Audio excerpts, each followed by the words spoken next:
Okay, today I just wanted to go over some of the stuff that I'm using on King to help his dental health. The biggest product that I'm using, and I have it out here twice because I'm finishing up their old bottles, but this is made by Pets Life, and they used to come in tiny little bottles like this, and now they changed them to these bigger bottles, and they did not increase the price. So I'm just using up what I have though. It comes in a spray and in a gel. I'm actually using both on King just because his teeth are so bad. I'm treating him twice a day. So what I'm doing is in the earlier part of the day, I'm treating him with the spray, and then before bed, I'm using the gel because I feel like that would stay in his mouth longer. The directions for these are to use them not around meals, not around food. So they say that the best time to do it is before bed. So what I've been doing is a couple hours after he has breakfast, I use the spray.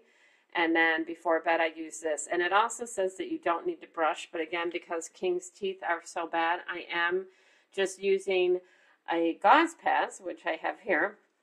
I'm just using them. I'm wrapping them around my finger. This is just a 2x2, and I'm actually cutting these in half and using them twice because there's no reason to use the whole thing. But basically, I'm trying to do this while I'm holding the camera, but I just wrap it around my finger and I gently do his gums.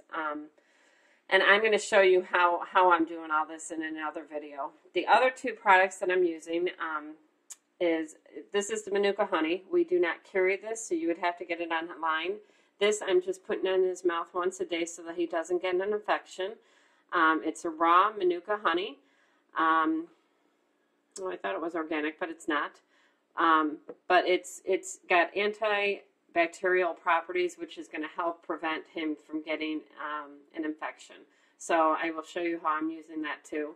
Then the last thing that I'm using is this is a homeopathic, and it's a liquid. The directions for this is that you put a capful in their water once a day. Well, if you're like me, I have multiple pets, and they all drink out of different bowls, and I'm constantly changing their water, especially with King. He drools in his water, so I would never know if he's getting enough. So I will show you how I'm giving him this. I'm not putting it in his water. I'm giving it to him directly in his mouth, and I'll show you how I'm doing that. I also use a feline version of this on my one cat, and it has done wonders for her breath and gums. So I really like this product. So we have the homeopathic, the Manuka Honey. These are the gauze pads, which I find the easiest way to clean their teeth. And then we have the spray and the oral gel. And the next video, I will start showing you on King how we use all these. Stay tuned.